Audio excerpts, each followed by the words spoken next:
At eto na nga ni, after many hours, ayan na, naisalpak na ang bagong clutch lining ng aming motor. Ay, kinikilig-kilig naman ako. Kasi nga, sabi ko sa inyo, old stock yung mga gamit ng motor namin. So, ngayon lang siya napalitan. Sabi nga kasi dun sa isang shop na pinagpagawaan namin, ay kung may budget kami, ay ipagawa na nga rin daw kasi nga tanas na nga ni at kinakain na yung kanyang pinakang takip. Oo. And then yung flyball nga ni ay meron ng diferensya. Alam mo yung bilog naging paano na dabayan.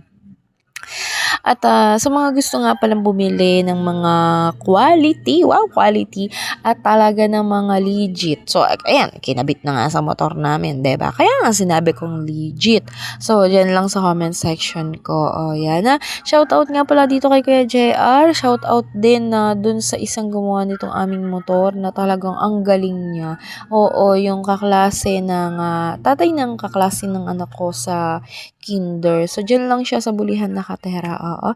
At ito nga si Kuya JR nga, ay talaga namang swabe din gumawa. Oo, alam mo yun yung mga mekaniko na talaga na mga bihasa na hustler na at hindi nangingikil. Oo. Alam mo yun, yung pag tinanong mo siya kung anong sira nito, talagang yung direct to the point. Ito yung sira niyan. Oh, 'di ba?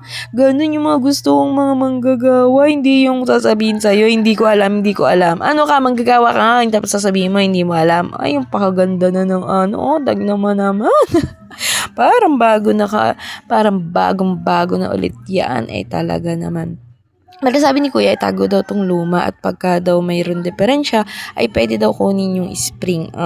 Diba? Ganun yung mga gusto kong banat ng mga manggagawa, hindi yung pabili. Mukhang pabili, diba? So, ayan, shoutout nga rin pala sa aming nanay na talaga namang super supportive na kapag may sira itong motor ay talaga namang kailangan namin ipagawa kasi wala kaming service sa paggagala. So, shoutout nga pala kay Mama Emily. Oh, ayan. Emily Dumagtoy at kay Tatay Rodencio. Siyempre, saan nagkagaling yung pera? Hindi kay Tatay. Diba? Kaligayahan na namin yung maggala. Ikaw, ano bang kaligayahan mo? Wala kaming pakialam sa kaligayahan mo. Basta yung kaligayahan namin, wag mo rin papakialaman. Ay, may ganun. Ayan na nga. Hanggang dito na lang. At ito na yung last na part ng storya ko sa pagpapagawa ng motor. Ayan, diba? Sabi ko sa inyo, bibihira lang yung mga talagang hindi ka papabalik-balikin ng pagpapagawa. Yung gagawin niya, yung motor mo ng buong puso.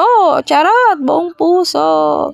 Shoutout din kay Kuya Darrell. Namimiss ka na ng motor namin. Charot! Kasi nga busy lagi si Kuya Darrell Kaya hindi na kami sa kanya nakakapagpagawa. Pero kapag meron kaming nararamdaman sa motor namin ay talagang ipinupunta namin sa kanya. Thank you for watching!